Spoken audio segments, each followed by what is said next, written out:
আমি দাঁড়িয়ে রয়েছি রাজধানী ঢাকার প্রাণকেন্দ্র বলা চলে মৎস্য ভবন মোড়ে।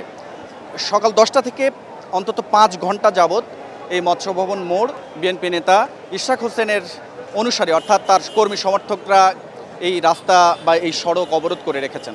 এখান থেকে একদিকে শাহবাগ, অন্যদিকে কাকরাইল, অন্যদিকে আপনার ফার্মগেট যাওয়া যায়, আর ঠিক আমার বাম দিকে এদিকে হচ্ছে যাত্রাবাড়ির দিকে যাওয়া যায়। তো এই পুরো সড়কটি কিন্তু এক ধরনের অবরুদ্ধ বিএনপি নেতাকর্মীদের দ্বারা। বিগত 15 বছরে যে নির্বাচনগুলো হয়েছে বাংলাদেশে, সেই নির্বাচন নিয়ে নানা ধরনের বিতর্ক ছিল। সেই বিতর্কের মুখে যখন সিটি কর্পোরেশন নির্বাচন হয়, সেই নির্বাচনে বিএনপি নেতা ইশরাক হোসেন এই ঢাকা দক্ষিণ সিটি কর্পোরেশনে মেয়র তাপসের সঙ্গে, সাবেক মেয়র তাপসের সঙ্গে প্রতিদ্বন্দ্বিতা করেন। সেই প্রতিদ্বন্দ্বিতায় ইশরাক হোসেন বেশ ভালো পরিমাণ ভোট পেয়েছিলেন। যদিও সেই ভোট নিয়ে তিনি আপত্তি জানিয়েছিলেন। পুনরায় ভোট গ্রহণের দাবিতে তিনি নির্বাচন ট্রাইব্যুনালে একটি আবেদন করে রেখেছিলেন। তার সেই নির্বাচনের পরপরই সেই ভোটের যে ফলাফল সেটি তিনি বর্জন করেছিলেন। তারপর আপনারা জানেন যে দেশের প্রেক্ষাপট পরিবর্তন হয়েছে, যে আওয়ামী লীগ সরকার বিতাড়িত হওয়ার মধ্য দিয়ে বাংলাদেশে যে পরিবর্তন হয়, সাধারণ মানুষের যে কথা বলার অধিকার তৈরি হয়, তারপরে ইশরাক হোসেন নির্বাচন ট্রাইব্যুনালে আরও একটি সম্পূরক আবেদন করেন। সেই আবেদনে তিনি তাকে মেয়র হিসেবে শপথ গ্রহণের দাবিতে একটি আবেদন দিয়েছিলেন। তো সেই আবেদনের পরিপ্রেক্ষিতে নির্বাচন ট্রাইব্যুনালে একটি শুনানি হয়। সেই শুনানির পর আপনারা জানেন যে মেয়র হিসেবে তাকে শপথ গ্রহণের যে আবেদন সেটি আদালত গ্রহণ করেন এবং তার পক্ষে রায় দিয়েছিলেন নির্বাচন ট্রাইব্যুনাল।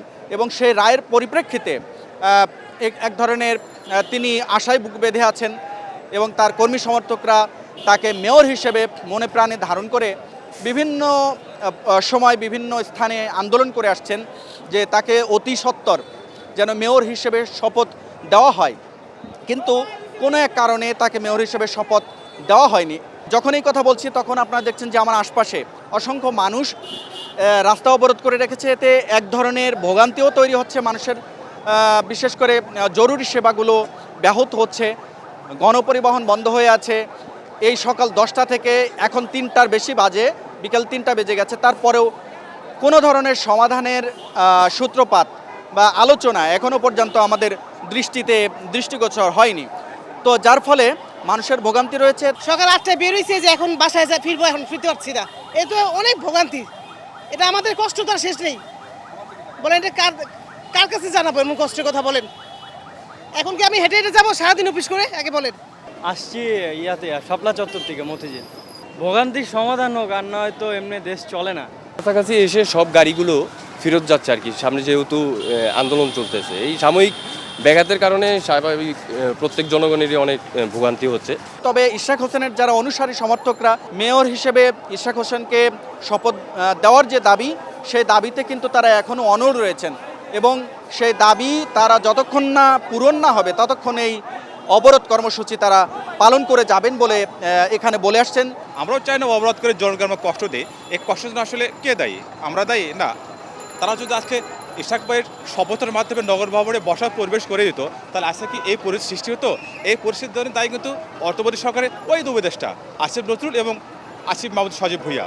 ঢাকার আনাচে কানাচে যে সমস্ত এই মানে রাস্তাঘাটের নোংরা পরিবেশ, আজকে যদি ইশরাক ভাই এই ক্ষমতা আসতে পারে, হয়তো আমরা আশা করি যে আমাদের এই নগর ভবনের এবং অত্র ঢাকা সিটির ভালো একটা পরিবেশ গড়িয়ে উঠবে। মেয়র হিসেবে ইশরাক হোসেনের পক্ষে যখন নির্বাচন ট্রাইব্যুনাল রায় দেন, তাই সেই রায়ের পরিপ্রেক্ষিতে নির্বাচন কমিশন আপনারা জানেন যে এর মধ্যে গেজেট প্রকাশ করেছে। নির্বাচন ট্রাইব্যুনাল যে প্রক্রিয়ায় মেয়র হিসেবে ইশরাক হোসেনকে শপথ গ্রহণের জন্য তার পক্ষে যে রায়টি দিয়েছেন, নির্বাচন ট্রাইব্যুনালের সেই রায়ের বৈধতা চ্যালেঞ্জ করে হাইকোর্টে একটি রিট করেছেন একজন আইনজীবী। আজকে সেই রিটের শুনানি অনুষ্ঠিত হয়েছে। যখন আদালতের একটা মতামত পরিলক্ষিত হচ্ছিল, তখন জনাব ইশরাকের পক্ষের আইনজীবী যারা শুনানি করেছেন তারা আবার কোর্টকে প্রেস করেছেন এবং তারা তাদের বক্তব্য আবারও অনেকক্ষণ বক্তব্য দিয়েছেন এবং বক্তব্য দিয়ে তারা কোর্ট আজকে সব কিছু মিলিয়ে কোর্ট আজকে আর আদেশ পাশ করতে পারেননি। কোর্ট আগামীকালকে সকালে আবার এই মামলার আদেশের জন্য দিন ধার্য করেছে। সেই রিটের শুনানির পর আদালত রিটকারীর পক্ষে রায় দিবেন, এমন একটি সিচুয়েশনে, এমন একটি পর্যায়ে বিএনপির আইনজীবীরা কিন্তু বিপত্তি জানান। সেই শুনানিতে তারা সন্তুষ্ট নয় এমনটি দাবি করে তারা সময় চান, সময় আবেদন করেন। আগামীকাল সে বিষয়ে শুনানির আবারও দিন ধার্য করেছেন। তো রিটকারীর পক্ষে আইনজীবী তিনি যেমনটি আমাদের গণমাধ্যম কর্মীদের বলেছেন যে মেয়র হিসেবে ইশরাক হোসেনের যে আবেদন, সে আবেদনের প্রক্রিয়ায় ত্রুটি রয়েছে।